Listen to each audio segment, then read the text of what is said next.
Good evening বন্ধুরা, কেমন আছো সবাই? শম্পার সাতকাহনে সকলকে ওয়েলকাম জানাই।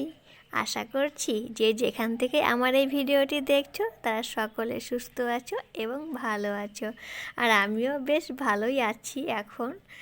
আর এই দেখো কি করছি সন্ধেবেলা, মানে আজকে না এই পিঠেটা খেতে খুব ইচ্ছে করেছে, তো কেউ তো করে খাওয়ানোর কেউ নেই আমার কাছে। তো সেই জন্য নিজের ইচ্ছেটা নিজেই পূরণ করছি। আর এই দেখো, এটা কি বলো তো, এটা চালের গুঁড়োর সঙ্গে একটু সুজি দিয়েছি, দিয়ে আমি মিক্সিতে একটু ঘুরিয়ে নিচ্ছি, নিয়ে একটা পিঠে বানাবো। এই পিঠেটা আমি অনেক দিন খাইনি, কিন্তু এখন আবার জানি না কেন ইচ্ছে হয়েছে এই পিঠেটা খাওয়ার। তো সেই জন্যই যেমন ইচ্ছে তেমনই কাজ, তো নিজেই করছি। চলো তোমরা সঙ্গে থাকো আর দেখতে থাকো যে কী পিঠে এটা।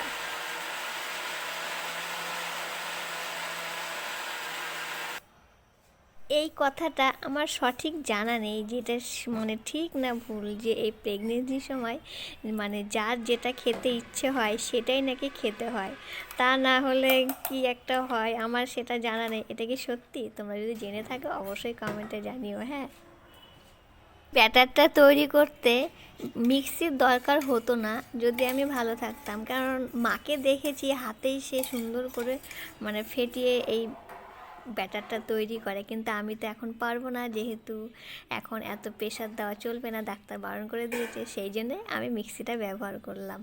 চাইলে সবাই হাতেই করে এটা। আর এই দেখো, ব্যাটারটা তৈরি করে আমি প্রায় 20 মিনিটের মতো রেখে দিয়েছিলাম রেস্টে। তারপরে যে চলে এসেছি, প্রথমে দুধটাকে খেজুর গুড় দিয়ে ভালো করে একটু জাল দিয়ে নিলাম, নিয়ে গরম গরম রেখে দিয়েছি। মাকে দেখতাম এইভাবেই করতে। আর এই দেখো, একটা কাপ নিয়েছি, কিন্তু কাপ দিয়ে পরে আর করিনি, একটাই করেছি। দেখলাম বেশি মানে মোটা হয়ে যাচ্ছে আর বেশি বড় হয়ে যাচ্ছে। আর আমি যে বাইরে যেতে পারিনি, সেই জন্যই আমি মাটির ওই কী বলে ওটাকে, খোলা বোধহয়, মাটির সরা, ওই জিনিসটা কিনতে পারিনি। আর কিনলেও কি আমার হতো না, কারণ গতবার আমি দুবার কিনেছি, দুবারই না ফেটে গেছে। তো এবার এই জন্য কড়াইতেই করতে শুরু করেছি। তো দেখছি বেশ ভালোই হচ্ছে, মোটামুটি খারাপ হয়নি। তো চলো সুন্দর করে বানিয়ে নিই। এই যে ফাইনালি বানিয়ে ফেলেছি, কিন্তু কি বলো তো, দুধের ভেজানোর পাত্রটা না ছোট হয়ে গেছে, যার জন্য দুধটা বেশি হয়ে গেছে আর পিঠেটা কম হয়ে গেছে, মানে অল্পতেই ভরে গেছে এক কথা। তো যাই হোক, চলো একটা আগে গরম গরম খেয়ে নিই। যদিও পিঠে পায়েস এগুলো ঠান্ডাটাই বেশি ভালো লাগে, তো আমার ইচ্ছে হয়েছে, অতএব আমি এখনই খাবো।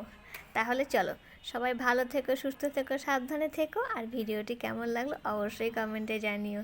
ভালো লাগলে একটা লাইক করো। তাহলে আজ আসি, আবার দেখা হবে নতুন একটা ভিডিওর সঙ্গে।